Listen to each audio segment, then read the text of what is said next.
You know, we often hear the term post-traumatic stress as it relates to war. It's also a condition that affects many who survived the attacks on 9/11. One man shares his story with us. That's coming up next.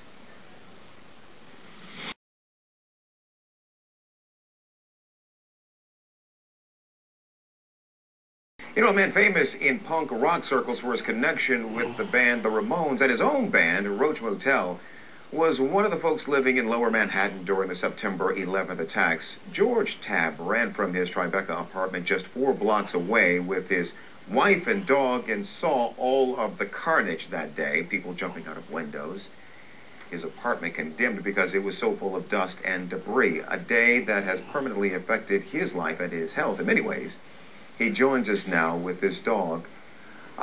Because the dog, named Scooter, there he is a big part of his story, and he can't go anywhere without him. Absolutely. George, maybe let's start there. Hey, Scooter, good to see you. You literally can't go anywhere without Scooter? I can go other places without Scooter, but I like to go everywhere with Scooter, and that's why he's here today, actually.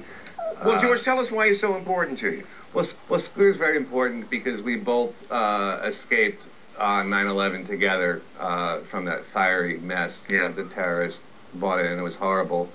And I've been sick with different diseases besides PTSD, which we'll talk about. I got a bunch of other illnesses, physical illnesses. But the point about that's important to make about Scooter is that he was helpful to your recovery. And yes, he was. Yes, he did. He was very helpful to my recovery. Being sick a lot and being in the hospital a lot with different surgeries for different genetic diseases that I've got from 9/11. Scooter was there and helped me feel better because he knew where the pain would be would lick there. And I found that to be so helpful that I wanted to share that with others. Through the St. Vincent's Hospital here in New York City, through my friend and therapist Bob Kupferman and my shrink David Gordon, they got me involved with the pet therapy program. Gotcha. Where I bring Scooter to visit sick patients. Well, Scooter couldn't be cuter. Let's talk for a moment about the post-traumatic stress disorder. We most often associate that with people who come back from war. Describe the symptoms you were living with, and to the extent that you're still living with symptoms. I'm still living with symptoms. I still have the nightmares, you know, which are terrible, like giant buildings chasing me or monsters or whatever. Giant buildings actually chasing you. You see that? Yes, sometimes. I do. And I have nightmares of the carnage and different things representing those buildings. And that I wake up screaming. I still wake up scared out of my mind. When I hear airplanes, I get very nervous. Helicopters. Police sirens, but through the help of St. Vincent's and through their PTSD help program, which was funded by the New York Times, by the way, who did a great thing by funding them.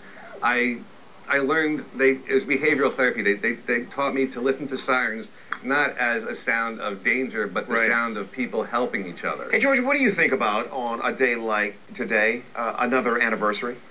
I think it's sad that Americans don't know the extent of how much still downtown people are still sick, how many people downtown are still affected by the events of that day, how many people are poisoned, how many people are dealing with terrible, terrible illnesses, how police and firefighters cannot talk about it because their pensions are being threatened, who want to talk about this, and how sick they are, but can't get their pensions. But George, what about your emotions? Are you 7 years later? Are you angry? Have you made some kind of? I've been very angry. I was very angry for a long time and very depressed, and even locked up a couple times for being so depressed about it. But now, with the help of the pet therapy program and just myself and my friend Monica, which her and I are starting an organization called the Whirlwind Coalition, which is online, where we're trying to raise awareness of people being sick from 9/11. By being an activist and by doing all this stuff, I'm feeling a lot better. I feel like I'm taking control of the situation. I'm able to fight back, so to say, and make things better for the world. And that way, the PTSD doesn't get me as bad. I found that sitting around idly and just worrying about it and not doing anything was the worst thing for it. But by taking action, and with my dog Scooter here, and I'm doing something good for giving back. Like John McCain said in his speech, although I'm voting for Obama, McCain said that when you're young people, when they become part of something bigger than themselves, it brings a lot of joy, and that's absolutely the truth. Well, George, thanks for sharing the story. Thank you. Your amazing story, and our thanks to Scooter there. And thank you.